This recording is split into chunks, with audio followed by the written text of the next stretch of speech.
Master, dito po tayo sa Pembo, Makati. Nagkabit po tayo ng two-way alarm DSK 50 watts. Saka po Pia Horn original sa ADB 160. Ayan, ganda yung kulay puti. Ang bihira po yung puti na ADB ngayon. Nagkabit po tayo ng two-way alarm. Two-way alarm po natin, meron tayo dalawang remote. Isang 150 meters saka 50 meters. Pwede po natin start si ADB sa remote. May start po siya. Pwede natin patayin sa unlock. Start natin ulit.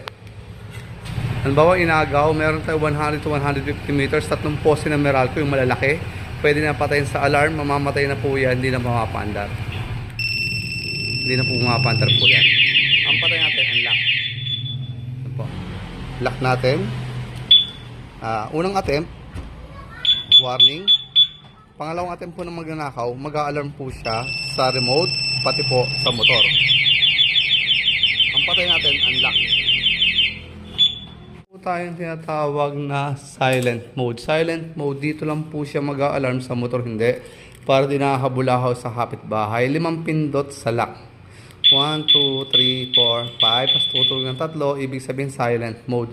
Basta ginalaw po siya, dito lang po siya sa remote mag-alarm. Pero hindi na po mapapaandar yan kahit anong gawin po na magnanakaw. Kahit start po niya, hindi po aandar si ADB.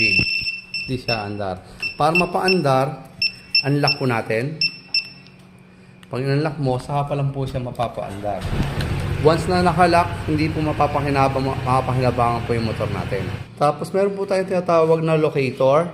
Ang bahan sa mall, hanapin mo motor mo. Yan po yung locator. Ilan yung signal light. Tapos po, makikita niyo yung motor niya sa parking.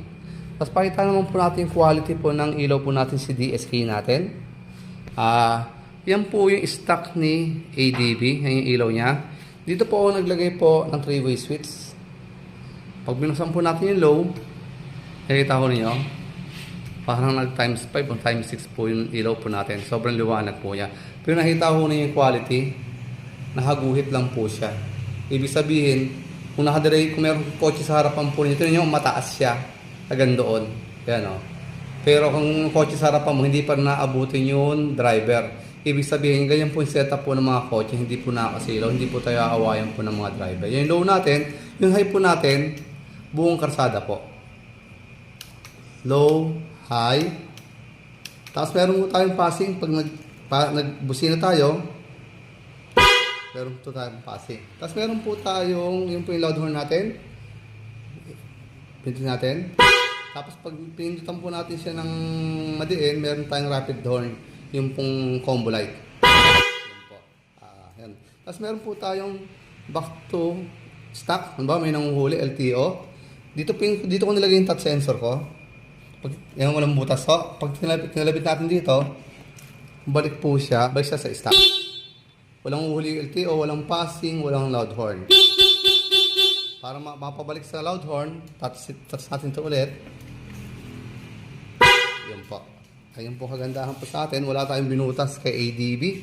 Kasi kung magbubutas tayo para sa dual horn, sayang naman po. Yan po. Si two-way alarm, pwede natin start sa remote. Bawa inagaw, pwede natin patayin sa lock. Mag-alarm na po siya. At magsisignal light. Yun lang po. Dito po tayo sa Pembo, Makati. Sir, salamat sir. Salamat sir.